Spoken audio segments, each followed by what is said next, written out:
suis pas trop près de l'écran là, comme ça? Non, non. Et ne bouge pas, ne bouge rien. Et enfin, c'est pas chez toi ici.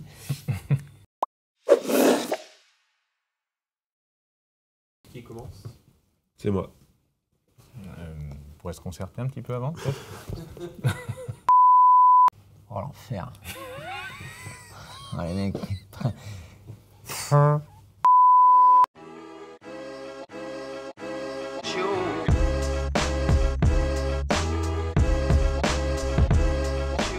J'ai pas dit bonjour.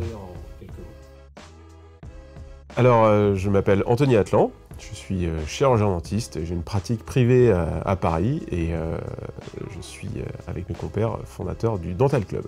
Bonjour, je m'appelle Romain Chéron, je suis également dentiste, praticien libéral à temps plein à Genève. Bonjour, je suis Maxime Drossard. Je suis aussi clinicien qui exerce en libéral et j'ai la chance de travailler avec Anthony.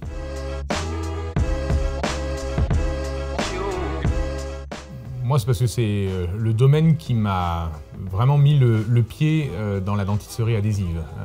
Les composites, les restaurations indirectes postérieures, c'est vraiment les toutes premières que j'ai pratiquées au cabinet bien avant les facettes.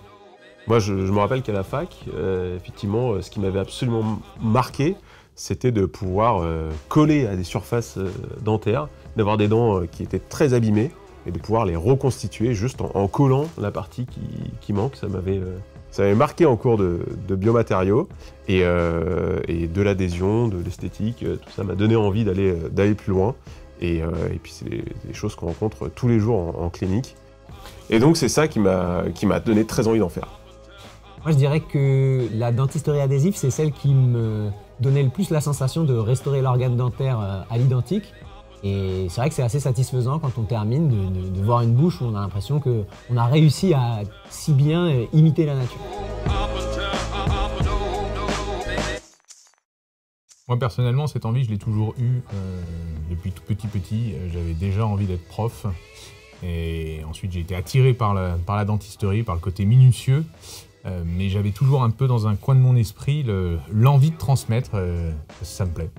Alors, je me suis beaucoup posé la question, surtout quand on a lancé le Dental Club, pourquoi effectivement on a cette envie. Et quelque chose qui revenait beaucoup, c'était donner un peu plus de sens à ce qu'on fait, parce qu'on soigne des patients tous les jours, on a l'impression de rendre un service, mais on se dit finalement que ce service est encore plus performant quelque part si on arrive à transmettre ces techniques à d'autres praticiens qui, à leur tour, vont donner de bons soins à leurs patients. Et puis il y a aussi une autre raison, c'est que je trouve finalement que le fait de devoir transmettre et enseigner, ça nous oblige à être nous-mêmes très clairs, à avoir une bonne connaissance des choses. Il y a un proverbe qui dit « ce qui se conçoit bien s'énonce clairement et les mots pour le dire viennent aisément », c'est-à-dire si on n'est pas capable d'enseigner quelque chose, c'est qu'on l'a soi-même pas parfaitement compris. Moi, je dirais que ce qui me plaît dans l'enseignement, c'est cette notion de partage et c'est ce que j'ai vécu personnellement dans mon parcours. J'ai tout de suite été vers les gens et si je fais ce que je fais aujourd'hui, c'est aussi parce que j'ai croisé la route de Romain à un moment qui m'a mis le pied à l'étrier, qui était un peu plus expérimenté et qui m'a montré des choses. Et c'est dans ces moments de partage entre potes que finalement je nourrissais les meilleurs apprentissages et que j'ai envie, au travers de formations, alors quand c'est en e-learning, évidemment, le but ça va être de vous faire passer un peu notre complicité et que ce soit le plus sympa possible à l'écran, parce qu'évidemment, quand c'est sympa, on retient mieux, on est plus intéressé. Mais au-delà de ça, dès que c'est en présentiel ou en congrès, il y a aussi cette proximité qui s'installe avec les participants. Et ce que j'ai vécu avec mes potes, puisque j'ai été un coloc d'Anthony pendant longtemps et que j'ai été voir Romain au cabinet travailler pendant assez longtemps au début de ma pratique, c'était des moments où, au-delà de l'aspect professionnel, il y avait un échange perso qui me remplissait et qui me satisfaisait vachement. Donc la formation, ça coule de source. Et c'est d'ailleurs ce qui est à la base de la fondation du Dental Club. Complètement. On s'est dit, nous, on a énormément progressé en prenant des photos. Ça, c'était un élément très, très important. Et des bières. Et voilà, prendre des photos et des bières. C'est-à-dire prendre des photos au cabinet, prendre des bières ensemble, et puis voir les photos, les critiquer ensemble, dans une ambiance plutôt bienveillante, se donner des tips chacun. Et le fait d'avoir fait ça, ça nous a vraiment fait énormément progresser.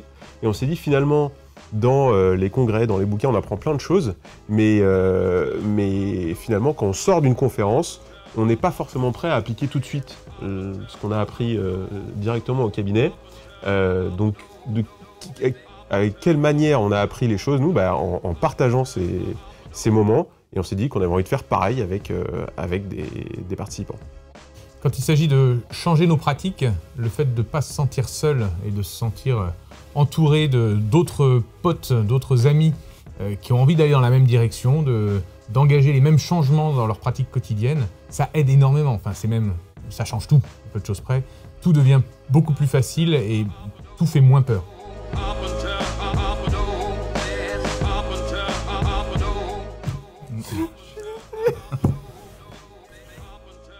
On va peut-être le faire plus tard. C'est bon.